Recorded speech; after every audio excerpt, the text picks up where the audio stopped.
Hello, it's Thursday. We are back with Will Johnson, the founder of Unite America First, and me, your host at American Truth Project and founder and stuff, Barry Nussbaum. Welcome back, Will. Great to have you back, my brother. Yeah, what's going on, Barry? There's a lot happening. Oh, boy, is there ever. Sorry for the slight delay. We were having audio problems, but it's fixed. Yay, us. Well, mostly me. Let's start out with what happened yesterday. Erika Kirk was live on Fox and Friends, sat on the couch for quite a while and poured her heart out. I mean, if you are alive, that really got you. And she talked about the loss of her husband, the loss of the father of her children. And what really got to me was the part that was preventable emotionally for the Kirk family and the family at Turning Point, which is the constant barrage of attacks on the integrity of the Turning Point family, starting with Erika on down. And these are people, in Erika's words, that love Charlie as family. And now she has been given the responsibility, I guess by default, although she is highly qualified and was there from the beginning, to run Turning Point.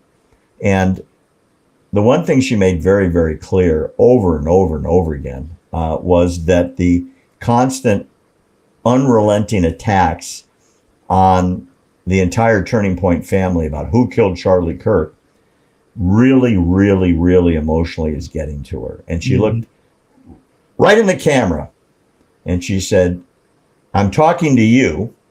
And I think the entire world knows who the you is. Obviously, Candace Owens. And she said, "Stop it. Stop it now." And as I talked to you before we came on the air, Candace had said in an earlier show, there's only two people that can stop her from the constant shows she's doing on Turning Point and the death of Charlie. Her husband or Erika Kirk. Either one of them just has to say so. Erika Kirk said so yesterday, and since then I think Candace has put up 3 videos more. I think the only thing that's going to stop her is a freight train. What did you take away from that day on the air? Yeah, I didn't watch the entire clip, but I watched the bulk of it. And it's heart-wrenching to see all the hateful comments that's followed by what Candace Owens been saying. And the very fact that Candace Owens won't allow the widow to grieve. I mean, I knew Charlie Kirk personally, as many people did. I wasn't as close to him as some others. Most definitely not close to him as his wife. But we all grieve differently. Candace Owens, she's grieving differently. She is grieving. I think we can all say that she's grieving, but she's lashing out with anger. And that is a major problem. If anything, Candace Owens should call her, because I'm pretty sure she has her number, or she can get her number. And she should tell her, say, "Look, I'm sorry." She said, I really miss Charlie. And I just want to make sure that everything is uncovered. If she could reach out to her and say, "Will you work with me? Will you work with me to make sure that we find out everything, the entire truth about this?" But I don't suspect that Candace Owens has done that. And if she did reach out to her and she says, "Look, allow the law to take care of it. You go do your thing. Leave my husband's name out of your mouth because you're not doing anything. You're bringing division. You're causing problems." Candace Owens is going as far now as trying to tell everybody that anyone who donated to Turning Point USA to request a refund from them. Give me my money back. So she's trying to financially destroy the organization as well as Erika Kirk. She's trying to destroy everybody around it. Personally, I think she's a scorned woman. I think she's upset because Charlie chose Erika Kirk and not her for the successor for Turning Point USA. Why would he pick her when they were at odds in the first place? Charlie Kirk has made it clear that he is a firm believer in the Bible and he stands with Israel.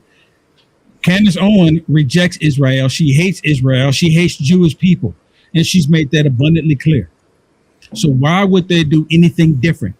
She should just listen to Erika Kirk. Stop doing it. But you know what, Barry? Like you said, she already came out with 3 videos.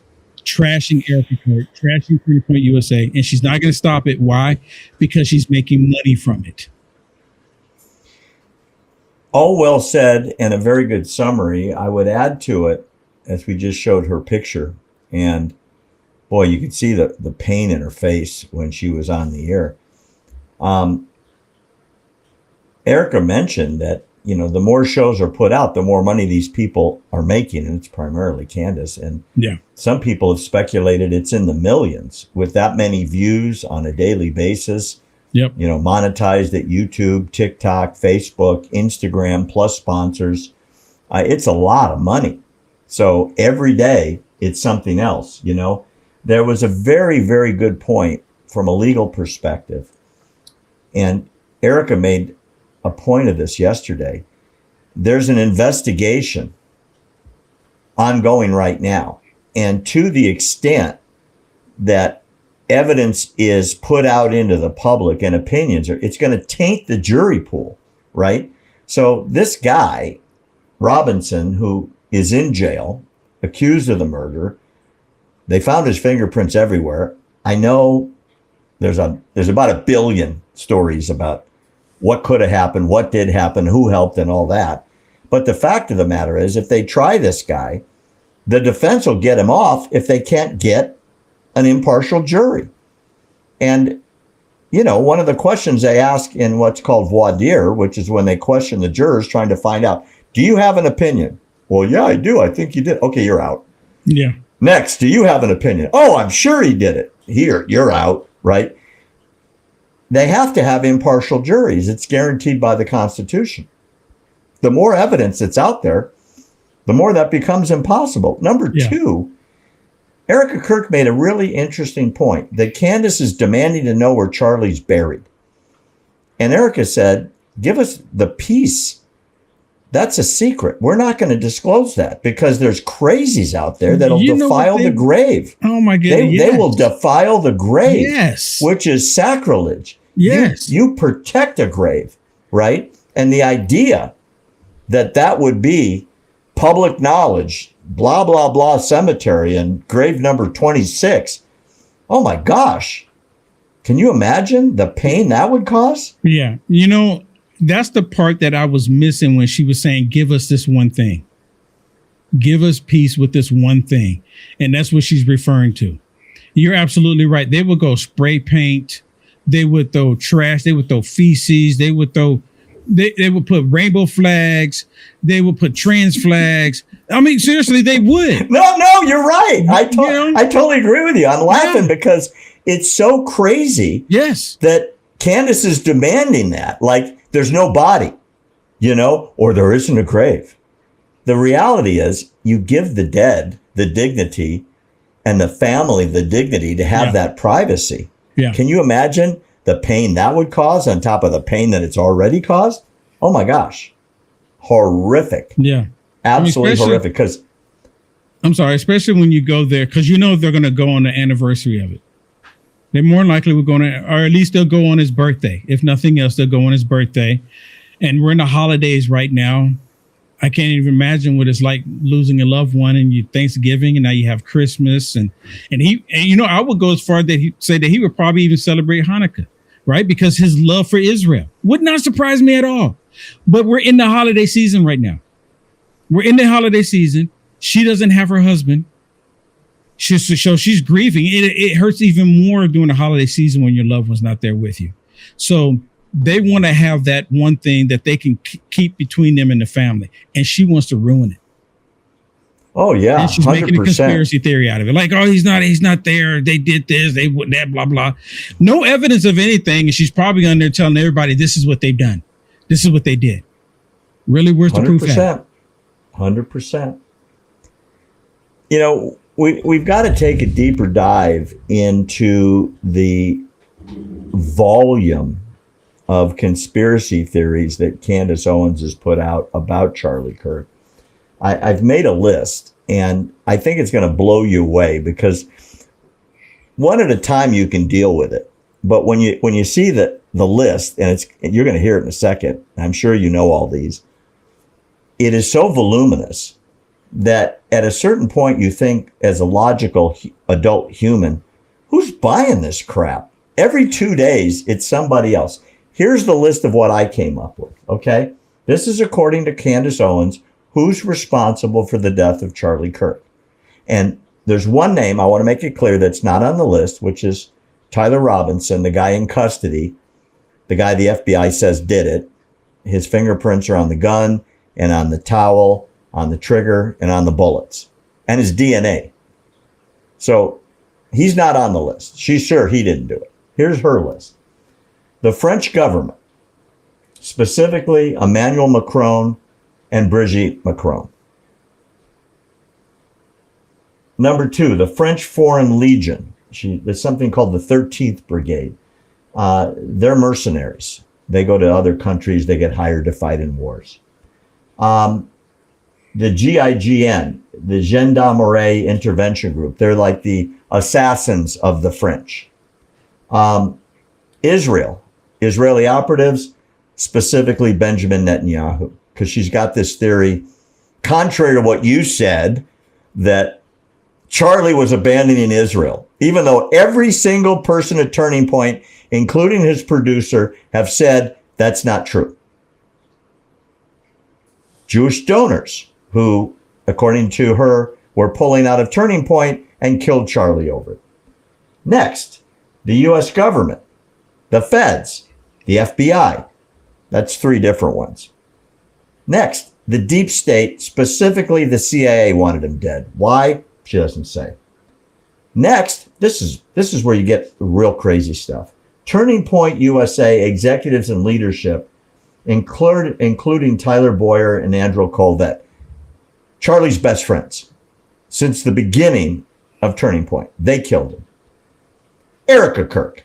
Remember, the top of Turning Point management is Erika Kirk. That's who she pointed the finger at.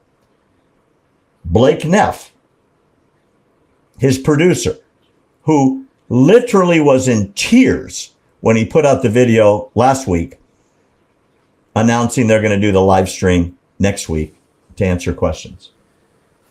Pastor Rob McCoy, his personal Christian pastor who treated him like his own son.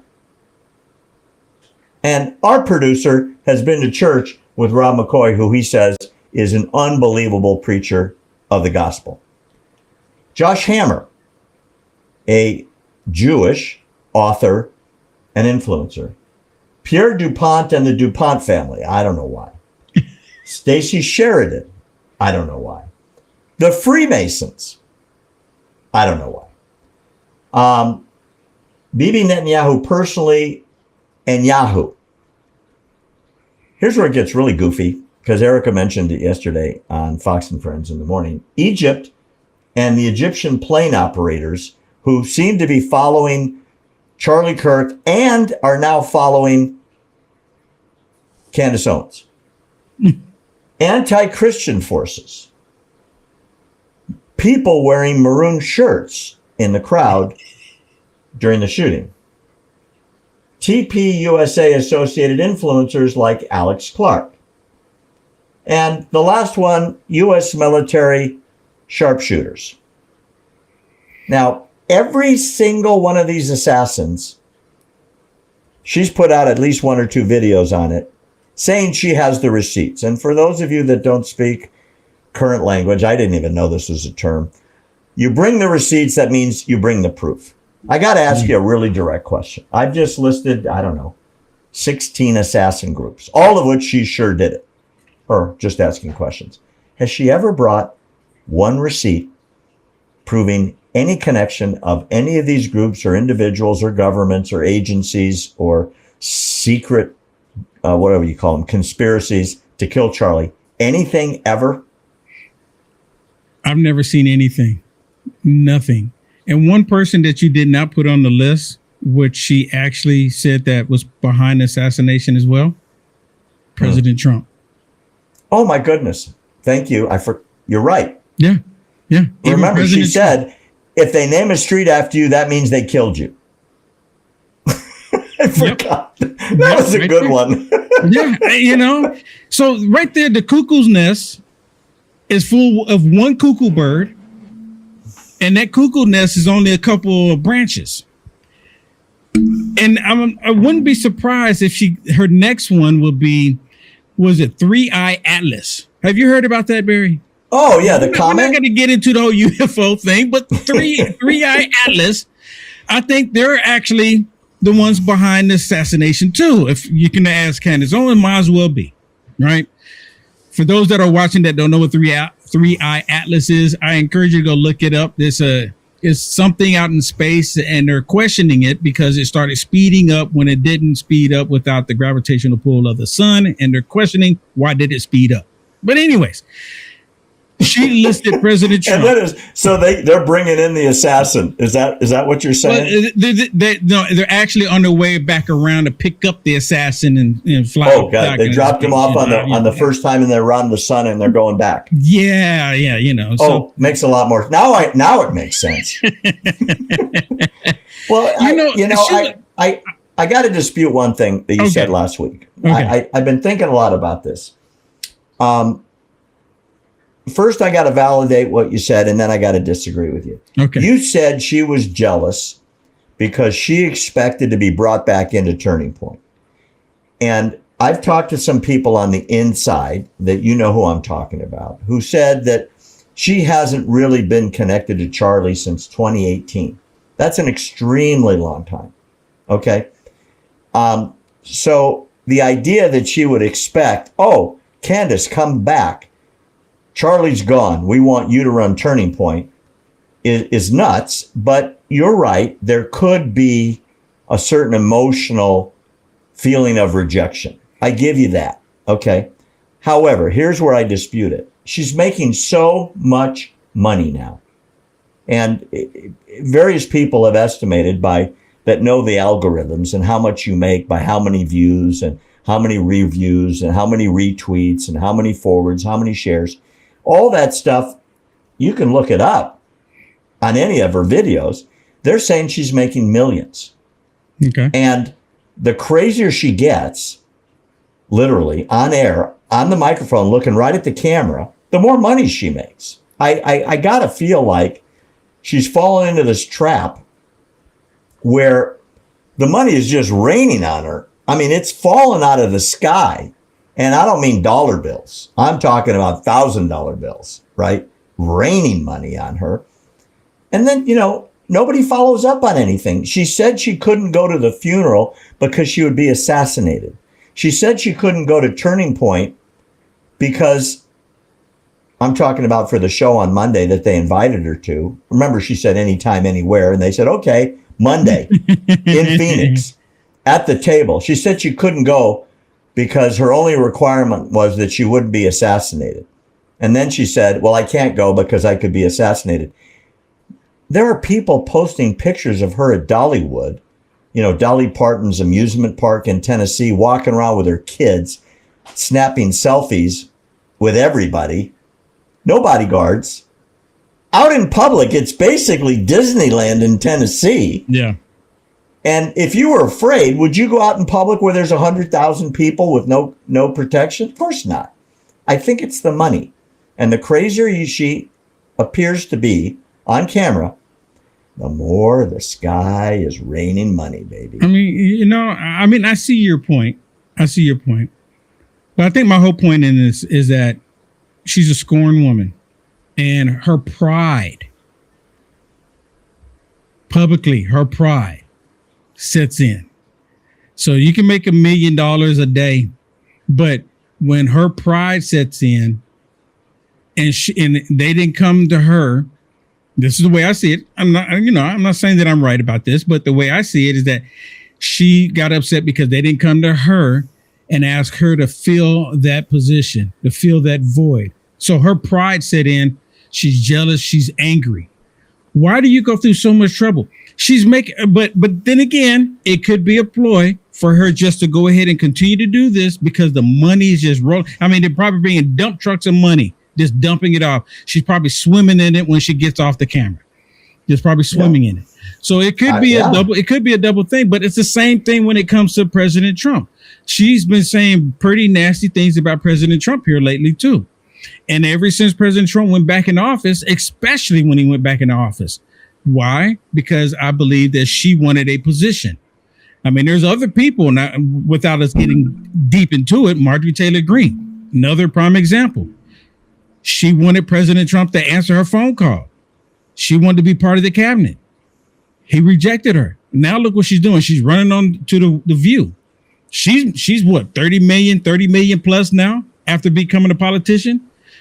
It's the pride. Yeah. And she walked in and she was broke. Now she's leaving rich. I don't know how that happens. But that's my point. It's just, I think it's the pride. But then again, well, it might be, I'm not it might be the motivator. Yeah. Yeah. I'm not in her mind. I'm not in Candace Owens' mind. I don't know what's going through her mind. We can kind of see what's coming out of her mind. And it could all be a ploy just for her to make money because she doesn't care. She'd rather burn everything down as long as she's rich. Could be. Very well could be. Yeah. Interesting development from the Department of Homeland Security. They've announced today that they're buying 6 Boeing 737s for deportation by the U.S. Immigration and Customs Enforcement. And they're going to save $140 million over the expenditures of chartering planes that they don't own. There's that many deportations going on. Trump, I don't think, is going to make his goals that he was talking about, how many illegals to get out of the country. But they're incentivizing the illegals to self-deport, and then they give them the right to come back. But if you're deported because they had to go get you because you're hiding out in Somaliland in, say, Minnesota, you can't come back ever. Right. And now everybody's getting vetted, which in the past it was, can you fog a mirror? Do you promise not to blow up something? Next, you're in. You know what I mean? So Kristi Noem, God bless her, is on a daily basis taking a lot of arrows in her back and front from the Democrats that think sending people away that broke into the country that are illegals is, for some reason, insanity. And God bless her, she's taken a lot of heat, and I believe a lot of abuse that she probably never, ever thought would happen. I mean, I truly believe that. You know what I mean? Yeah, absolutely. I know she's on Capitol Hill and they're calling for her to resign. Of course, these are those that are on the left, the Democrats. And I forget the guy's name. I think he's Indian descent and he's a congressman. And he was saying that we want Ro Khanna. Yes, thank you.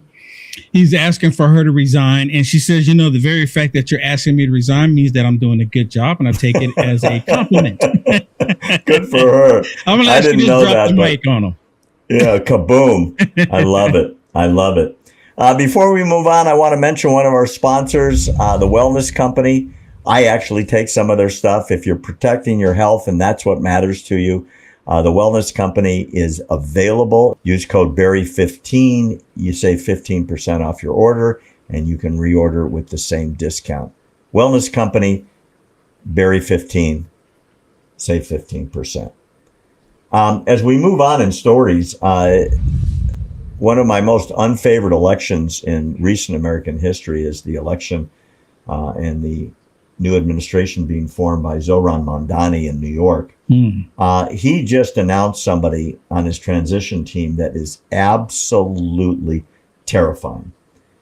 He has picked a radical who, when asked who she idolizes, picked a cop killer who fled the country to Cuba to avoid prosecution, finally got arrested, broke out of jail, on and on and on and on and on. Here is Zohran with that lady there who he has just selected. Her name is, I'm going to get this probably wrong, Zakira Shakir Ansari.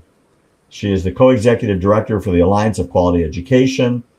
It's a far left advocacy group. Used to have Sex and the City star Cynthia Nixon out front.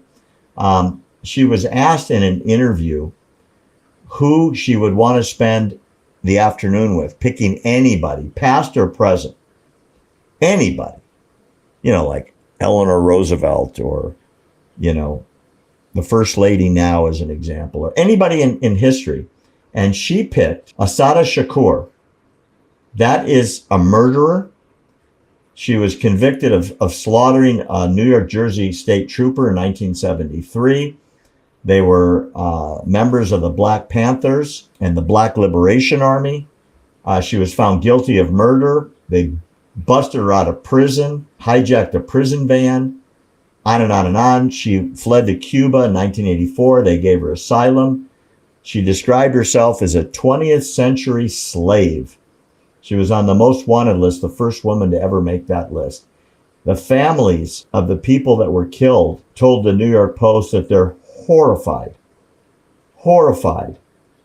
I mean, I looked at the picture of the guy she killed. It's just horrid.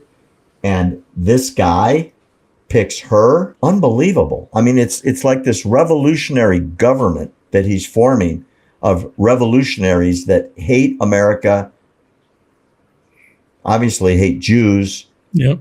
probably hate white people. They hate cops. We've already talked about that in last week's show. The guy that he appointed to advise on the police commission wrote the book about dissolving the police and that the police shouldn't answer 911 calls. That's brilliant. Unbelievable. So this gal is now on the inside of the transition team, and he would not answer any questions about her. He said he's focused on picking the best people for New York. Wow. How bad is it going to get? It's not really all that surprising. I mean, look how he ran his campaign. Even before his campaign, he was out there protesting against ICE. He wanted to defund the police officers, the police department. Now he has police escort. Now he has the police department protecting him. How does that work? But it doesn't surprise me because New York has become a communist state, 100%. And Barry, with him selecting all of these people that are completely radical, what is it going to be like when Benjamin Netanyahu shows up to the United Nations? And I'm just kind of curious how that's going to play out. Is he going to still attempt to do it? Because if he's radical by selecting people like her and getting other radical people that hate this country and hate Jewish people, and he's made a promise that he's going to arrest Benjamin Netanyahu once he becomes becomes mayor. When he sets foot in New York, what happens? Well, I got three answers for you. Number one, he says he's going to enforce the arrest warrant from the International Criminal Court that is non-binding on the United States. Right. Why? Because the United States never signed it, and we expressly condemn that court as being a goofball, political, radical organization. It's not a court. It's not a court. So that's number one. Oh, by the way, Israel doesn't belong to it either. Number two, President Trump said he has no power to do that, and the Attorney General says he has no power to do it because he's a mayor of a city, and only the federal government can enforce any kind of regulations against a foreign government. And number three, the Secret Service is going to be surrounding every world leader that comes. And what are they going to have, a shootout between the Secret Service, our Secret Service, our best and finest, against New York City cops that are going to listen to this nut that hates the police? I'll bet you anything you want to put down on a wager, the cops will stand down if he gives the order. Maybe they're thinking that it'll be the same Secret Service that was there in Butler for President Trump. Ooh. I think the service from the top down has been extensively, shall we say, restocked with people that know how to protect. I think so. Instead of had a really good view of everything that happened and did nothing till afterwards. I think know what I mean? Couldn't walk on the roof. It was too steep. Didn't look over there. Didn't clear the area. Didn't have radios with every. I mean, we know the story. Everything they did was wrong. Yeah. Yeah. And by the grace of God, he turned his head at the millisecond he needed to. Yep. If you don't think that was divine intervention, you're missing the boat, boy. That was a miracle, and we all saw it. Yep. You know, today, this morning, actually, the White House announced that they are in very extensive, very advanced discussions for phase 2 of Trump's peace plan for Gaza. Now, the problem with phase 2 is phase 1 is not done yet. All the hostages were supposed to come out 2 months ago. They're still holding one dead body that they refuse to release. According to Israeli intelligence from interrogations of captured Hamas terrorists, they know where the body is, and they're not giving the body up. The question is, will they? Israel and the Jewish faith, it's very, very important to be able to say the prayers for the dead at the funeral and for the families to have closure, and there's one body left. For some reason, they won't give it back. Number 2, they're supposed to disarm, give up their weapons, and leave. They signed it, and 50 countries signed it. Shocking news from Khalid Mashal, the head of Hamas. I think he announced this in Turkey. He goes between Istanbul and Qatar. His home is in Qatar because they lavish him with money. We're going to talk about that in a few minutes. This is what he said. Hamas will not disarm, will not give up its weapons, will not give up the rule of the Gaza Strip, or permit external oversight into Gaza, including the International Stabilization Force. That's what he said in a video address at the Istanbul conference. And he pledged to liberate Jerusalem. So every single thing that Trump got signed, which we were all thinking, oh my God, this is the greatest peace treaty ever. It got signed by everybody. And now Mashal is revoking everything. They're not going to give up their weapons. They're not going to give up governance. They're not going to let an international peace force in. And nobody's going to rebuild Gaza. Now what does Trump do? He said Hamas's weapons are the honor and pride of the Palestinian nation. Wow. What does Trump do now? Nobody in the international force that's supposed to go in for the stabilization of Gaza is willing to send in troops with weapons. Nobody, including the United States. So here we have our weekly discussion where Will Johnson says, appoint me general for a week. I will handle it. And then I can give the reins back to Trump and Hamas is done. Did I make your speech for you? I think I Thank you. You beep. Yep. I think I said it. I mean, I think everyone is starting to see the picture here. I mean, come on. Yeah, there's no hope but Will Johnson as general because nobody else is going to do it. I mean, it's crazy, dude. There's no hope for the Palestinian people until Hamas is gone. And there's all these armed factions now roaming around Gaza trying to kill the Hamas guys that are left. And they're killing each other now. Yeah. And meanwhile, the Palestinian people are living in tents. It's raining cats and dogs right now. Ironically, when they crossed the border on October 7th for their slaughter fest and kidnapping of everyone they could get their hands on in southern Israel, they called it Al-Aqsa flood. Well, that word tended to be prophetic because right now Gaza is flooding with a hurricane. And so is Israel. But Gaza's in bad shape and there's a lot of water there. And millions of gallons of that water are pouring into the underground tunnels where there's still Hamas terrorists holed up that will not surrender and will not come out. Now, I know Israel has actually been clogging up some of those tunnels too. I've seen video footage where they were filling it up with concrete. And then, of course, the lying propaganda left and these pro-Hamas Palestinian supporters are saying that Israel is clogging up their water source. I'm like, really? Then you can clearly see that it has a door. That's not a water source. That's a door down to a tunnel. You can clearly see. It's not a pipeline. They destroyed all the pipeline. Remember, they were making rockets from the pipes. They completely forget about that.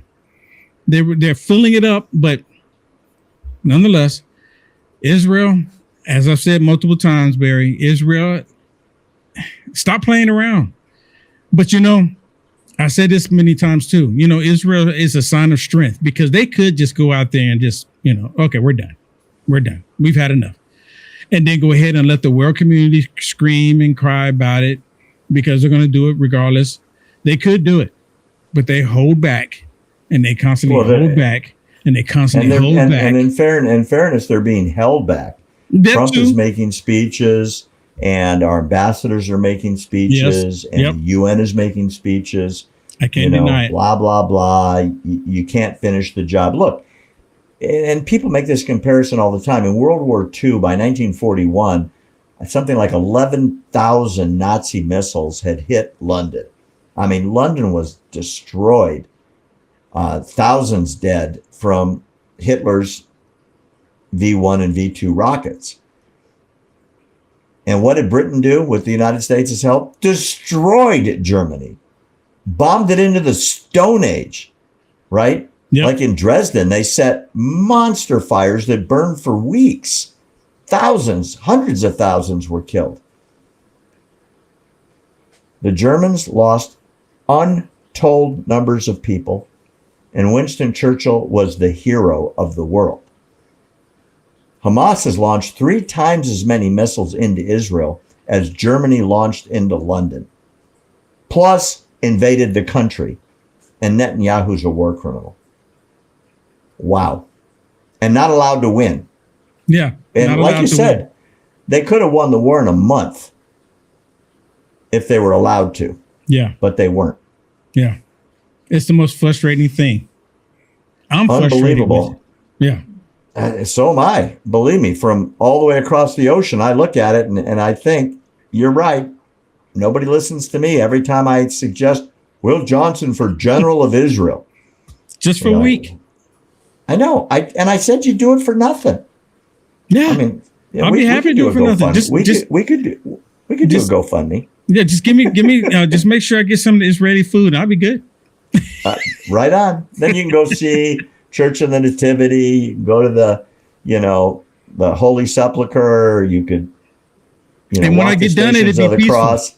Yeah, yep. When I get done, it'd be peaceful. You don't have to worry about any more rockets coming out of Gaza. Nope. So Qatar, or Qatar, depending on your accent, is this little tiny Arab country in the Middle East that is the major funder, not a joke, of American universities. Not millions, billions. Billions of dollars to American universities. Georgetown, Columbia, Harvard. And what they get for that money is they get to put professors into lifetime appointments in perpetuity, teaching what they want to teach. So you want to know why you see these encampments and free Palestine and lockouts of the faculty from these radicals that have matching tents, matching signs, right? They all chant the same thing. You see the same people going around from demonstration to demonstration, largely funded by Qatar. Well, Qatar is now having a big conference, and the keynote, most famous face there, is Tucker Carlson. And he's been on the air every day proclaiming his love for Qatar. He's buying a house there. He just loves the place. He doesn't think Sharia is a bad thing, which we're going to talk about in a little while on today's show, where, yeah, it's not a bad thing unless you're a Christian or a Jew or a Buddhist or a Hindu. If you're Muslim, it's fine. It's male. If you're female, not so good, because they can kill you, imprison you, beat you, sell you, enslave you, and so on. All of which is authorized by the word of God in the Quran. So I think it's really important that we, in addition to highlighting their new favorite talking guy, literally, which is Tucker Carlson, here he is on stage with the Emir of Qatar, telling him how much he loves Qatar and he can't wait to have a house there, which I think he's already bought because this was 2 days ago. I just want to point out, Christians can't buy land in Qatar to have a church. Christian worship there is more or less banned. It's slightly allowed under very tight restrictions. And if you're a Muslim and you go to a Christian church, you can be put to death. The these are laws that never get mentioned. They believe in slavery, they believe in beating the women, and so on. It gets really bad when you want to know what it is that Qatar is doing vis-a-vis what we just talked about in Israel. And specifically, Qatar has been the home of Hamas since it started. They live in $1 million lavish apartments. Everything is paid for. They're flown around by the royal family. They're funded by the royal family, and they're coached by the royal family. And for reasons I can't explain to you, and I'm stupefied by this, Donald Trump says they're really good friends of the United States, and he signed a defense treaty with Qatar while they're funding terrorism. I don't know why, but here's where it gets really bad. Their network, which is broadcast worldwide around the world, is called Al Jazeera. On October 7th, their network praised the invasion of Israel over and over and over again, saying Hamas performed the prostration of gratitude. They said that, I have a half a dozen quotes here, that footage obtained by Al Jazeera shows an aspect of the complex ambush carried out by the Qassam brigades. It targeted the occupation forces. In this operation, they killed 5 soldiers and wounded 20. In this one, this is exclusive footage showing the Qassam brigades crossing the border. This is all in Arabic. They called for more kidnapping of more Israelis, who, by the way, they called rats. They said capturing Zionist soldiers at the hands of the heroes of the Hamas brigades will be successful. At least by the second, third, and fourth attempts, they will succeed, God willing, and they will add new rats, meaning Israelis, to the tallies held by the heroes of the Hamas brigades. I have literally post after post after post. Here's one that should really get you. I swear the Zionist entity will inevitably disappear, no matter how much the entity is revived with diplomatic cover, political support, and military supplies. This entity has a limited lifespan. Its end is very, very near. And when Hamas was shelling southern Israel at that time, thousands of rockets, the Qatari editor-in-chief said, settlers flee like rats to the shelters upon the arrival of the blessed Qassam rockets. We will harvest your heads on the day of judgment. We are certain the honor of judgment will not come until we fight the Jews and kill them.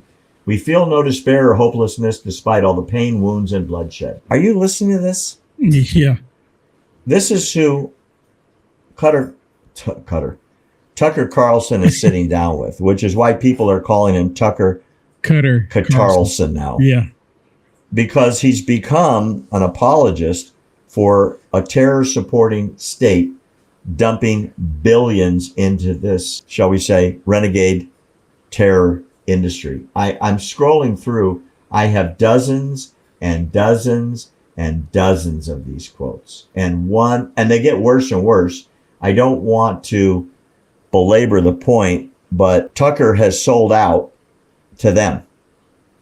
And he makes it seem like the Israelis and the Americans who oppose their support for terror are the bad guys. Yeah. What happened to Tucker Carlson? I don't know. Money, probably money. Yeah, we've talked about it. Could be. I mean, what else? Because for years, I watched Tucker on Fox News. And I even looked at Tucker Carlson before he went to Fox News. I think he was on MSDNC at one point, right? And in the early stages, he was on MSDNC. So, I mean, I remember watching him a long time ago. And then all of a sudden, and once he left Fox News and flipped, let me support a terrorist organization.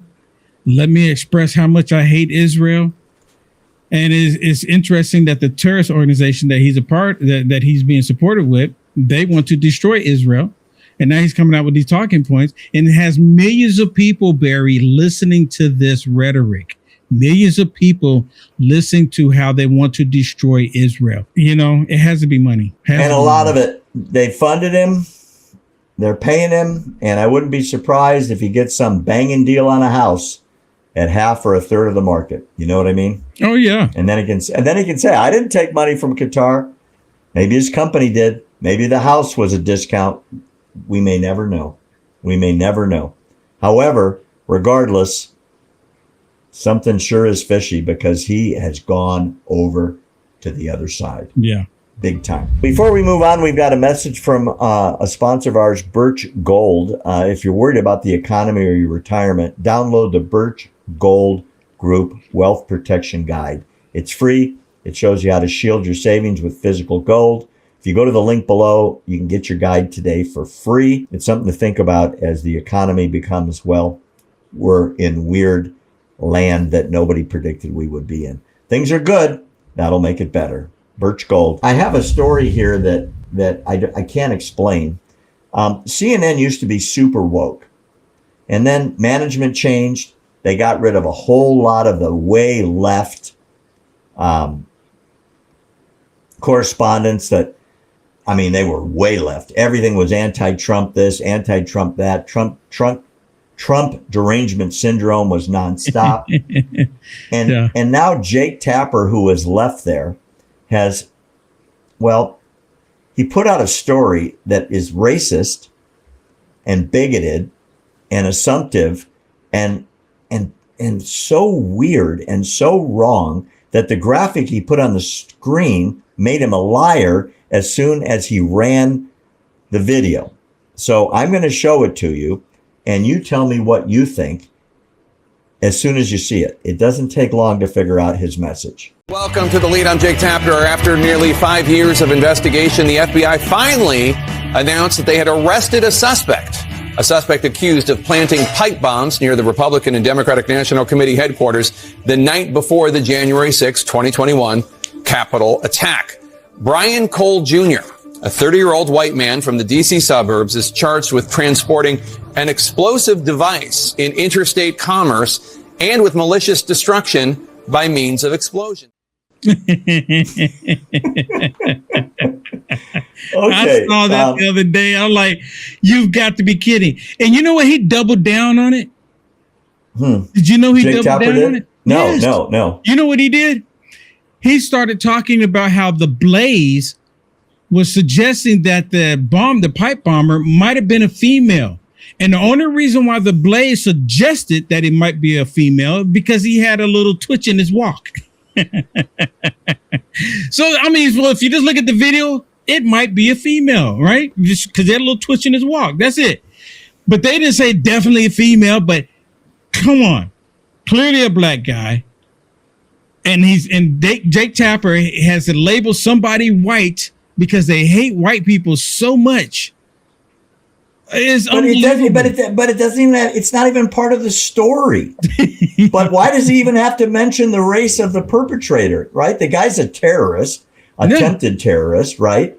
Yeah. I don't understand why it's even important. I mean, and then it's 50-50, white or black, and he gets it wrong and they show his picture. He's not really that white. No, not at all. Everybody's laughing at him. And then the interesting thing is they try to say, well, he was a Trump supporter because he was upset about what happened in 2020. He was upset. That's why he's going to bomb the Republicans. Yeah, and the Democrats. And they said the only reason why he put one at the DNC is because he knew Kamala Harris was going to ride in that path. Like, who fed him that information? Kamala Harris's travel. Who gave that to him? I mean, really? I mean, they're grasping for straws. Obviously, a white woman. I couldn't believe it. I was like, this is unbelievable. You know, it's not. And now the story's moved on. You notice they're not even really talking about it any longer because it's a black guy. And at first they were trying to push a narrative that he was a Trump supporter. So now they've moved on from it. Now their biggest story, which you and I haven't really got into, the narco terrorists. and Pete Hegseth, of course, because, you know, he took the narco terrorists out. Exactly. Follow the money. We're going to talk a little bit about Islam here. The Council on American Islamic Relations, or CAIR, has now been banned in 2 states, Texas, your state, and Florida. as basically a front and a supporter of the Muslim Brotherhood, which overtly is talking about taking over the American government and instituting Sharia law. A guy named Nihad Awad has been the organization's executive director, and he founded the organization in 1994, and he's run it ever since. Its avowed goal is to get enough control in the United States to effectuate Sharia law, which means goodbye the Constitution, goodbye Christians, goodbye Jews, goodbye courts, and then it becomes Sharia courts. And you can look at Afghanistan and UK. And yeah, exactly. Everywhere where they take over and goodbye civilization as we now know it. Welcome to the 5th and 6th century. Here he is on tape expressly talking about what I'm suggesting, which is the takeover of America and how he plans to do it. I want you to listen to the end, and he expresses what the goal is of winning more elections. Listen carefully. May end up with about 50 members of Congress in the next 6 years. That's really the essence of dismantling the system of injustice, is to replace it with the people who represent the Prophet ﷺ. We want to replace the system with the prophets that represent Islam. That's what he says. He's telling you the plan. Yeah. It's not to get their people elected to represent anything or make America better. It's to convert our system into their system. He says it. I can play it again and again. I've listened to it 10 times. He says it in public, and they distribute this video widely. It's all over the internet. Look it up. He's the founder of CAIR, Nihad Awad. And the reason why the organization is getting banned is they support terrorism courtesy of the Muslim Brotherhood, which, by the way, that's what Al-Qaeda is. That's where ISIS came from. Hello? They're killing Americans all over the world every chance they get. They're killing Israelis, and they are running now Sharia courts in France, Germany, Belgium, Sweden, Norway, Germany. It's terrifying. And if we don't wake up, America, it's coming here. And we played a tape last week of the demonstration in Austin, not far from you, where they literally take over the streets, and the cops let them do it. It's coming. Yeah. I didn't even know they had that event going on. I most definitely would have gone, and I would have put on my I Stand With Israel shirt. Well, God bless you, but I would have worried about your safety, because there's a lot of violence at these things now. A lot of violence. They're not peaceful. You know, you're absolutely right. And if I can, you brought up a point. I think I brought up to you before about the series King David. It's actually on Amazon. And I don't know if you have a Prime or anything, but you can watch it on Amazon Prime. And a lot of the stuff that you're saying what these people are doing today, they have it in the series somewhat, where they showed up and they were going to try to destroy the Israelites and this and that. And it's just amazing that how it happened during that time is still happening today. I mean, they're still trying to destroy Israel, trying to destroy the Israelites, and they fail every single time. Now, people all over the planet have gone through things, all over the planet. There's been genocide that's happened in Africa. There's slavery that happened in America. But if we're going to be honest, Barry, there's only been one group of people that the entire planet looks at and they want to destroy. Can you name that one group of people? If we're going to be honest. And it's been like this since day one. Why? Why? You're right. You're right. And we literally need to wake up, because you wake up when it's too late, and where are you going to go? Yeah. Yeah. Because you're not going to be safe in your homes. No. If the law changes and the justice system changes and the laws change, you're in a world of hurt. Now I want to get specific. According to Sharia, the Quran is the word of God, and every word in that book is directly from God. Every single word is perfect. Nothing can be changed or disputed because that is blasphemy. Okay? That's blasphemy. I've been telling people that follow us for a decade, buy a Quran. I looked it up this morning. You can get one on Amazon in print for $8, or it's free if you have a Kindle. Free. You Really? can download it. Yeah. Or you just Download it right off you Amazon. use the Kindle app on your iPhone. Yeah. Now. Yeah. Or you have a Kindle. You can put it in your iPhone or in your Kindle. I want you to read it. I'm going to play right now a brief video that shows some of the excerpts that Muhammad spoke of with the citations, so nobody says to me, oh, you're making this stuff up. I want you to pay attention. This is what is taught in the Quran.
We don't need to discuss it. It's almost like it's written in a superstitious haze of drugs, alcohol, and bizarreness, and that's the Quran, and you can't change it because you can be put to death if you're a Muslim for disputing it.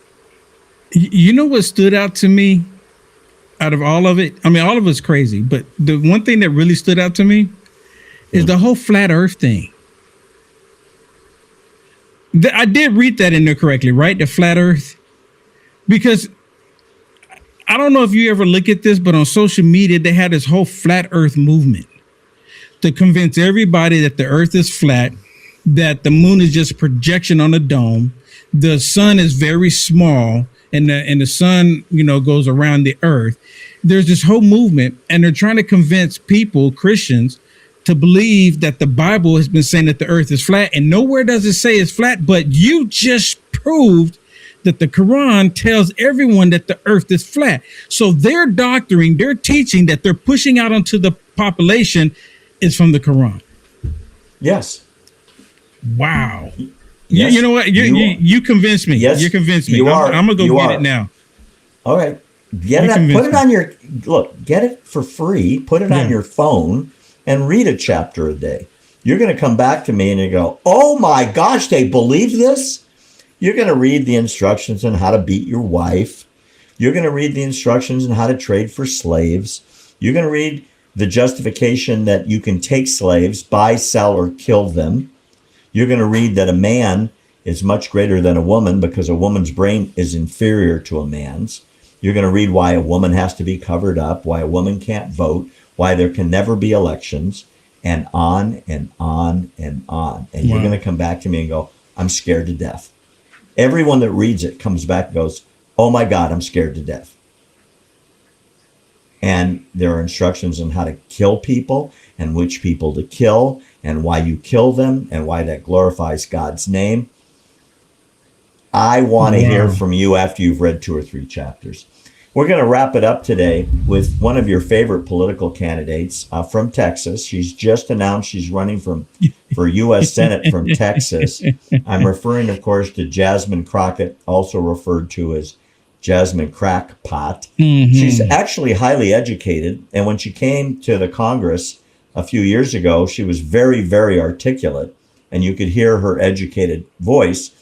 But when she figured out if she became really ghetto and a gangbanger, at least in her expressions, she would have a lot more attention and get on TV a lot. So now she sounds like she's a Crip or a Blood or one of those gang members when she talks. Double negatives and, gang signs and you name it. So she's running for Senate, and I want you to see what's been put together about her in the last couple days.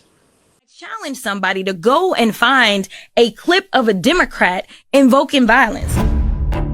Let's extinguish him for good. I will go and take Trump out tonight. We're going to fight it in the courts, and we're going to fight it in the streets. When they go low, we're going to bury them below the Capitol. That's what we're going to do. We take them to the mud and choke them out. You know, there needs to be unrest in the streets for as long as there's unrest in our lives. I just don't even know why there aren't uprisings all over the country, and maybe there will be. We're walking down a damn different path. We're fighting fire with fire, and we're going to punch these sons of bitches in the mouth. I'd take you behind the gym and beat the hell out of them. Now punch back, kick back, dunk over their heads, and win some fucking power.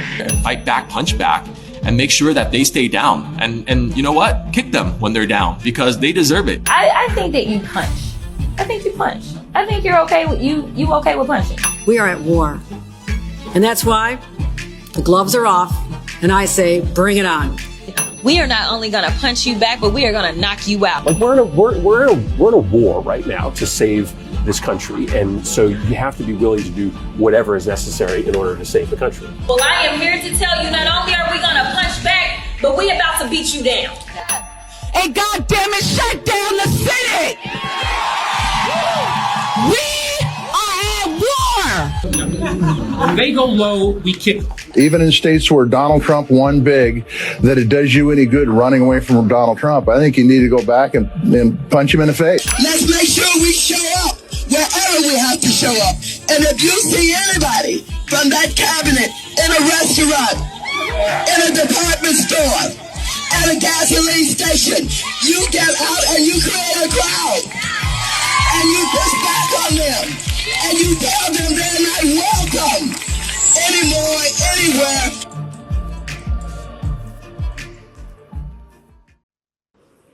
That is the best Republican commercial in history. And they're showing elected Democrats calling for violence. Yep. So Jasmine Crockett comes out, forgetting there's an internet, forgetting people save stuff like this, and says, I bet you can't show me one Democrat calling for violence. And that was a whole bunch. And she's running for Senate from the great state of Texas. Does she have a chance?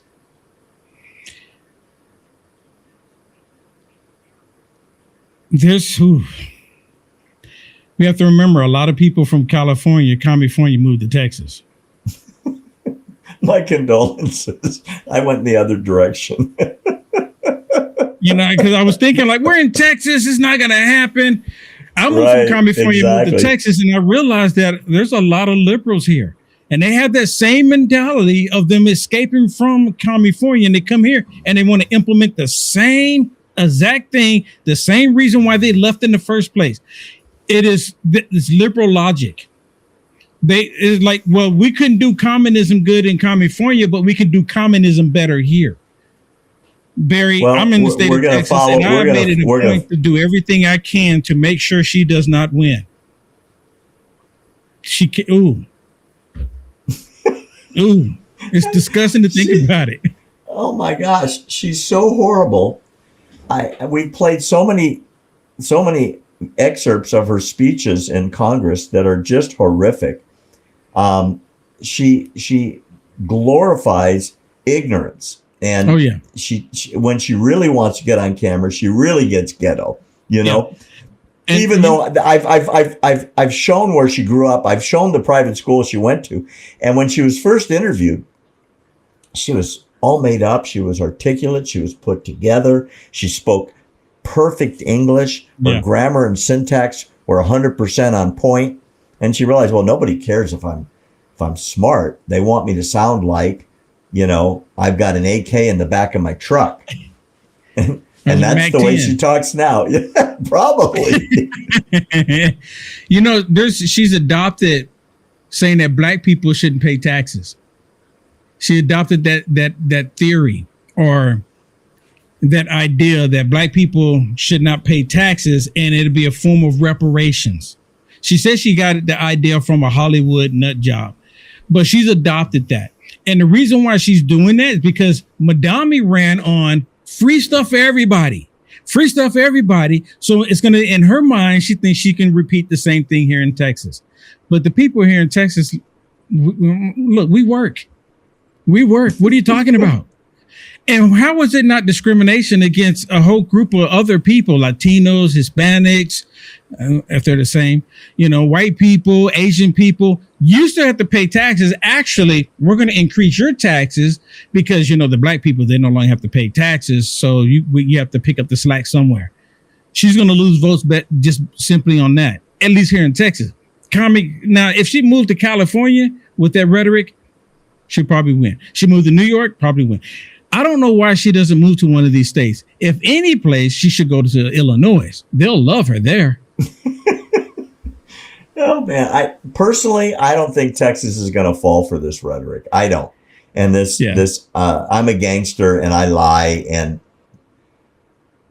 Democrats aren't violent. I've never seen, and I mean this literally, and I'm not being biased. I'm being literal. I've never seen a Republican elected official on camera call for violence. And I just showed you 24 Democrats calling for violence, including a couple governors, a whole bunch of congressmen, politicians, you know, it's just craziness. That's all we've got for today. Great job, Will. We will be back next Thursday, same time, same bat channel. We're here every Thursday. We're going to be a little bit different on Christmas week. We're going to be delayed by a bit, but we'll let you know. In the meantime, thank you all for joining us. It was great to have you with us, and we will be back next week at the exact same time. Please come back and join us. Don't forget, findberry.com. Findberry.com takes you to our website. You can sign up for free. We never charge for content. Neither does Unite America First with Will Johnson. Go there as well. I encourage you to follow both of us. In the meantime, we'll see you next week. Bye for now.